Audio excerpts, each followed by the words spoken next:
ಇಂದಿನ ಭಕ್ತಿ ಸಂದೇಶವನ್ನು ನೋಡೋಣ. ನಾಸತೆ ವಿದ್ಯತೆ ಭಾವೋ ನ ಭಾವೋ ವಿದ್ಯತೆ ಸತಃ ಉಭಯೋರಪಿ ದೃಷ್ಟೋಂತಸ್ತ್ವನಯೋ ತತ್ವದರ್ಶಿಭಿ. ಭಾವ ಮತ್ತೆ ಸತ್ವ. ಸತ್ ಅನ್ನೋದು ಸತ್ಯವಾಗಿರುವಂಥದ್ದು, ನಿತ್ಯ ಸತ್ಯವಾಗಿರುವಂಥದ್ದು ಆತ್ಮ ಅನ್ನೋದು ಒಂದೇ. ಈ ಆತ್ಮದ ಒಂದು ಪ್ರಕ್ರಿಯೆ ಅಥವಾ ಈ ಆತ್ಮಜ್ಞಾನವನ್ನು ಪಡ್ಕೋಬೇಕು ಅನ್ನೋ ರೀತಿಯಲ್ಲಿ ಯಾರು ಜೀವವನ್ನು ಮತ್ತು ಶಾಸ್ತ್ರಗಳನ್ನು ಅಧ್ಯಯನ ಮಾಡಿದ್ದಾರೋ ಅಂತಹವರು ಏನು ಹೇಳಿದ್ದಾರೆ ನಮಗೆ ಅಂದರೆ, ಭಾವ ಅನ್ನೋದು ಆತ್ಮಕ್ಕೆ ಇರೋದಿಲ್ಲ. ಅಂದರೆ ಇಲ್ಲಿ ಭಾವ ಅಂದರೆ ದುಃಖಾದಿಗಳು, ಸುಖ ಇತ್ಯಾದಿಗಳು ಆತ್ಮಕ್ಕೆ ಯಾವುದು ಕೂಡ ಇಲ್ಲ. ಅದೆಲ್ಲ ಪ್ರಕೃತಿ. ಆ ಪ್ರಕೃತಿಯಿಂದ ದೇಹಕ್ಕೆ, ಮನಸ್ಸಿಗೆ ಅದು ಭಾವನೆಗಳು ಎಲ್ಲವೂ ಅಂಟಿಕೊಳ್ಳುತ್ತೆ. ಆದರೆ ಆತ್ಮ ಯಾವತ್ತೂ ಕೂಡ ನಿರ್ಲಿಪ್ತ. ಇದನ್ನೇ ನೋಡಿರೋದು ಎಲ್ಲರೂ ಕೂಡ. ಯಾರು ತತ್ವಗಳನ್ನು ನೋಡಿದವರು, ಸತ್ ಅನ್ನುವಂತಹ ತತ್ವವನ್ನು, ಆತ್ಮ ತತ್ವವನ್ನು ಮತ್ತು ಪ್ರಕೃತಿ ಅನ್ನುವಂತಹ ತತ್ವವನ್ನು ನೋಡಿ ಅದನ್ನು ಗ್ರಹಿಸಿರುವಂಥವ್ರು, ಅದನ್ನು ಗ್ರಹಿಸಲಿಕ್ಕೆ ಪ್ರಯತ್ನ ಮಾಡಿ ಆ ಮಾರ್ಗದಲ್ಲಿ ಬಹಳ ಮುಂದೆ ಹೋಗಿರೋರು ಏನು ಹೇಳಿದ್ದಾರೆ ಅಂತಂದರೆ, ನಮ್ಮ ಭಾವಗಳು ಇದೆಯಲ್ಲ ಅವೆಲ್ಲ ಅದನ್ನು ಆತ್ಮಕ್ಕೆ ಅಂಟೋದಿಲ್ಲ, ಮತ್ತು ಆತ್ಮಕ್ಕೆ ಭಾವ ಅನ್ನೋದು ಇರೋದೇ ಇಲ್ಲ. ಹೀಗಾಗಿ ನೀನು ಆತ್ಮ ಅನ್ನೋದನ್ನ ನಿನ್ನನ್ನು ನೀನು ಆತ್ಮ ಅಂತ ತಿಳಿದೆ, ದೇಹ ಅಂತ ತಿಳಿದ ಇದ್ದ ಕಾಲದ ತನಕನೂ ನಿನಗೆ ಭಾವನೆಗಳು ಅಂಟುತ್ತಾನೇ ಇರುತ್ತೆ. ನಾನು ಆತ್ಮ, ನನ್ನದು ಈ ದೇಹ ಅಲ್ಲ, ಈ ದೇಹದಲ್ಲಿರುವ ಯಾವ ಪ್ರಕ್ರಿಯೆಗೂ ನನಗೂ ಸಂಬಂಧವೇ ಇಲ್ಲ ಅನ್ನೋ ನಿಜವನ್ನು ಅರ್ಥ ಮಾಡಿಕೊಂಡಾಗ ಭಾವನೆಗಳು ಕೇವಲ ನಮ್ಮನ್ನು ಬೇರೆ ಮಾರ್ಗದಲ್ಲಿ, ಸತ್ಯದ ಮಾರ್ಗದಿಂದ ದೂರ ಕರ್ಕೊಂಡು ಹೋಗುವಂತಹ ಒಂದು ಮಾಯೆ ಎನ್ನುವುದು ನಮಗೆ ಅರ್ಥವಾಗುತ್ತೆ. ಇದನ್ನೇ ಹೇಳ್ತಾ ಇದ್ದೇನೆ. ಹಾಗಾಗಿ ಸತ್ತವರಿಗಾಗಲಿ ಬದುಕಿದವರಿಗಾಗಲಿ, ಸುಖಕ್ಕಾಗಲಿ ದುಃಖಕ್ಕಾಗಲಿ ನಾವು ವ್ಯಥೆ ಪಡುವಂತಹ ಪ್ರಮೇಯವೇ ಇರುವುದಿಲ್ಲ. ಆತ್ಮ ಸಚ್ಚಿತ್ ಆನಂದ, ನಿರಂತರವಾಗಲೂ ಆನಂದ ಆತ್ಮನ ನಿಜವಾದ ಸ್ವರೂಪ.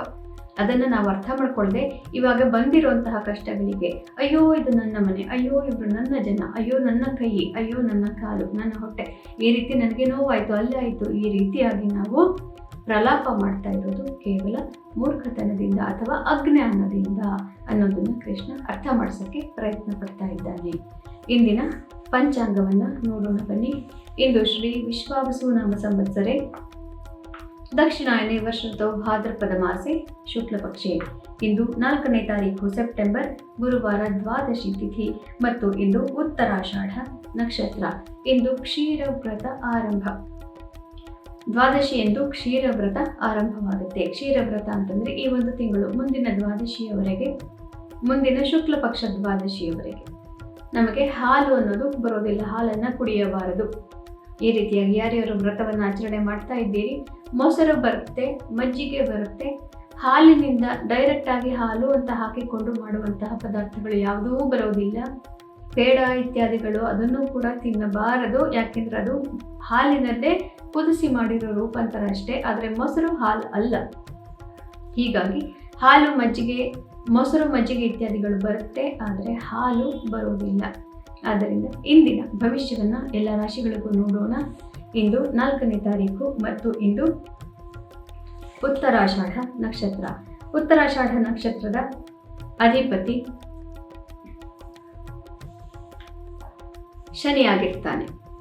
ಉತ್ತರಾಷಾಢ ನಕ್ಷತ್ರ ಅಧಿಪತಿ ಶನಿಯಾಗಿರೋದ್ರಿಂದ ಇಂದಿನ ದಿನದಲ್ಲಿ ಸ್ವಲ್ಪ ನಮಗೆ ಎಲ್ಲ ವಿಷಯದಲ್ಲೂ ತಡೆಯಾದಂಗೆ ಅನುಭವಕ್ಕೆ ಬರುತ್ತೆ. ಉತ್ತರಾಷಾಢ ಮಕರ ರಾಶಿ, ಆದ್ದರಿಂದ ಇಂದು ಚಂದ್ರ ಮಕರ ರಾಶಿಯಲ್ಲಿ ಇರ್ತಾನೆ. ಇಂದಿನ ಭವಿಷ್ಯವನ್ನು ನೋಡೋಣ. ಮೇಷರಾಶಿಯವರಿಗೆ ಇದು ಅತ್ಯುತ್ತಮವಾದಂತಹ ದಿವಸ.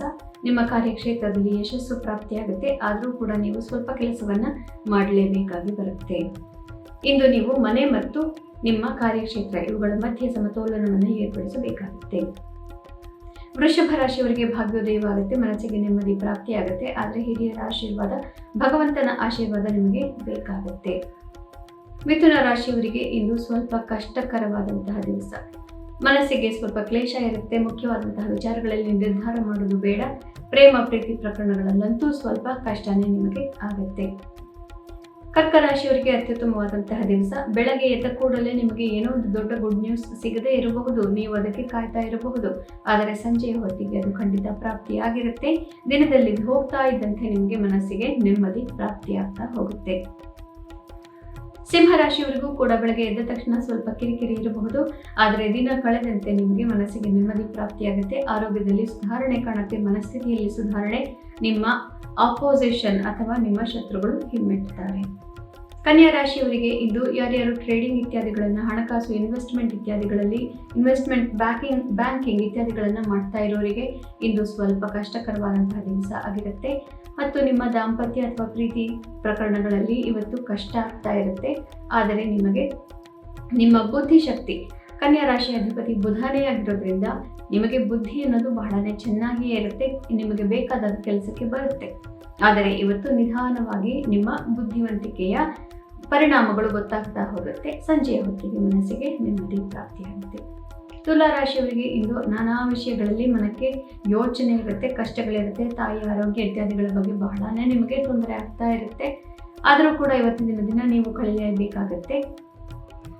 ತಾಯಿಯ ಜೊತೆ ಮಿಸ್ಅಂಡರ್ಸ್ಟ್ಯಾಂಡಿಂಗ್ ಮಾಡ್ಕೊಳ್ಳದೇ ಇರುವಂತೆ ನೀವು ನೋಡಿಕೊಳ್ಳಬೇಕಾಗುತ್ತೆ. ಮತ್ತು ವೃಶ್ಚಿಕ ರಾಶಿಯವರಿಗೆ ಇವತ್ತು ಅತ್ಯುತ್ತಮವಾದಂತಹ ದಿವಸ, ಮನಸ್ಸಿಗೆ ನೆಮ್ಮದಿ. ನಿಮ್ಮ ಪರಾಕ್ರಮ ಸ್ಥಾನದಲ್ಲಿ ಇದು ಚಂದ್ರ ಇರೋದ್ರಿಂದ ಬಹಳ ಒಳ್ಳೆಯ ಕೆಲಸಗಳನ್ನು ಸಾಧಿಸಿ ಬಿಡ್ತೀರಿ. ಇವತ್ತು ಒಂದು ತಿಂಗಳಿಂದ ಯಾವುದೋ ಒಂದು ಕೆಲಸವನ್ನು ನನ್ನ ಕೈಲಿ ಮಾಡಲಿಕ್ಕೆ ಆಗಲ್ವೇನೋ ಅಂತ ನೀವು ಮುಂದೂಡ್ತಾ ಇದ್ರೆ ಇಂದು ಆ ಕೆಲಸ ನಿಮಗೆ ಪರಾಕ್ರಮದಿಂದ ಸಾಧಿಸಲಿಕ್ಕೆ ಸಾಧ್ಯವಾಗುತ್ತೆ. Social media marketing, mass communication, journalism ಅವರಿಗೆಲ್ಲರಿಗೂ ಇಂದು ಅತ್ಯುತ್ತಮವಾದಂತಹ ದಿವಸ. ಧನು ರಾಶಿಯವರಿಗೆ ನಿಮ್ಮ ಮನೆ ಕುಟುಂಬ ಸಂಸಾರದ ವಿಚಾರದಲ್ಲಿ ಹೆಚ್ಚಿನ ಗಮನವನ್ನು ಇವತ್ತು ಕೊಡಬೇಕಾಗುತ್ತೆ. ಮನೆಯವರ ಬಗ್ಗೆ ಹೆಚ್ಚಿನ ಗಮನ ನೀವು ಖಂಡಿತವಾಗಲೂ ಇಂದು ಹರಿಸ್ತೀರಿ. ಹಣಕಾಸಿನ ವಿಚಾರದಲ್ಲಿ ಸುಭದ್ರತೆಯ ಯೋಜನೆಗಳು ಅವಶ್ಯಕವಾಗುತ್ತೆ. ಮಕರ ರಾಶಿಯವರಿಗೆ ಉತ್ತಮವಾದಂತಹ ದಿವಸ. ನಿಮ್ಮ ರಾಶಿಯಲ್ಲೇ ಚಂದ್ರ ಇರೋದ್ರಿಂದ ಅನೇಕ ರೀತಿಯಲ್ಲಿ ಒಳ್ಳೆಯದನ್ನು ನೀವು ಖಂಡಿತವಾಗಲೂ ಇವತ್ತು ನೋಡಬಹುದು. 2-3 ದಿನಗಳಿಂದ ಮನಸ್ಸಿಗೆ ಇದ್ದಂತಹ ವ್ಯಾಕುಲತೆ ಇಂದು ಬಗೆಹರಿಯುತ್ತೆ. ಕುಂಭರಾಶಿಯವರಿಗೆ ಸ್ವಲ್ಪ ಕಷ್ಟಕರವಾದಂತಹ ದಿವಸ. ಮುಖ್ಯವಾದಂತಹ ವಿಚಾರಗಳಲ್ಲಿ ನಿರ್ಧಾರಗಳು ಬೇಡ, ಯಾರೂ ನಿಮಗೆ ಸಹಾಯಕ್ಕೆ ಬರೋದಿಲ್ಲ. 2-3 ದಿನಗಳ ಹಿಂದೆ ಇದ್ದಂತಹ ಮಿತ್ರರು, ನಿಮ್ಮ ಸುತ್ತಮುತ್ತಾನೆ ಓಡಾಡ್ತಾ ಇದ್ದಂಥವ್ರು ಇವತ್ತು ನಿಮ್ಮ ಸಹಾಯಕ್ಕೆ ಬರೋದಿಲ್ಲ. ಆದ್ದರಿಂದ ಇಂದು ನೀವು ಒಬ್ಬರೇ ಅನ್ನುವಂತಹ ಭಾವನೆ ಇರುತ್ತೆ. ಭಗವಂತ ಎಲ್ಲರಿಗೂ ಸಹಾಯ ಮಾಡ್ತಾನೆ. ಆದ್ದರಿಂದ ಧ್ಯಾನಾದಿಗಳಿಂದ ಈ ದಿನವನ್ನು ಕಳೆದು ಬಿಡಬೇಕು. ಮೀನರಾಶಿಯವರಿಗೆ ಅತ್ಯುತ್ತಮವಾದಂತಹ ದಿವಸ. ಮನಸ್ಸಿಗೆ ಹೇರಳವಾದಂತಹ ನೆಮ್ಮದಿ ಪ್ರಾಪ್ತಿಯಾಗುತ್ತೆ. ಮಿತ್ರರಿಂದ ಮನಸ್ಸಿಗೆ ನೆಮ್ಮದಿ ಹಾಗೂ ಧನಾಗಮದ ಸೂಚನೆಗಳು. ಗುಂಪುಗಳಿಂದ ಇವತ್ತು ಯಶಸ್ಸನ್ನು ಪಡೆಯಬಹುದು. ಪುನಃ ನಾಳೆ ನಾನು ನಿಮ್ಮ ಭವಿಷ್ಯದೊಂದಿಗೆ ನಿಮ್ಮೆದುರಿಗೆ ಬರ್ತೇನೆ. ಅಲ್ಲಿವರೆಗೂ ಕೂಡ ಈಗ ದ್ವಿತೀಯ ಅಧ್ಯಾಯದಲ್ಲಿ ಹೇಳ್ತಾ ಇರುವಂತಹ ಎಲ್ಲ ಶ್ಲೋಕಗಳು ಬಹಳನೇ ಮುಖ್ಯವಾದಂತಹ. ದ್ವಿತೀಯ ಅಧ್ಯಾಯ ಭಗವದ್ಗೀತೆಯ ಸಾರವನ್ನು ನಮಗೆ ತಿಳಿಸಿಕೊಡುತ್ತೆ. ಆದ್ದರಿಂದ ಪ್ರತಿಯೊಂದು ಶ್ಲೋಕವನ್ನು ಅರ್ಥೈಸಿಕೊಂಡು ಅದನ್ನು ಪಾರಾಯಣ ಮಾಡಿದರೆ ಆಗುವಂತಹ ಅಗಾಧ ಪುಣ್ಯಕ್ಕೆ, ಅಗಾಧ ನಮಗೆ ಪಾಪ ಪರಿಹಾರಕ್ಕೆ ನಾವು ಹೇಳಲಿಕ್ಕೆ ಸಾಧ್ಯವೇ ಇಲ್ಲ. ಅಷ್ಟೊಂದು ನಿಮಗೆ ಒಳ್ಳೆಯದಾಗುತ್ತೆ. ಎಲ್ಲರಿಗೂ ಶುಭಮಸ್ತು. ಶ್ರೀಕೃಷ್ಣ ವಿಜಯತೆ.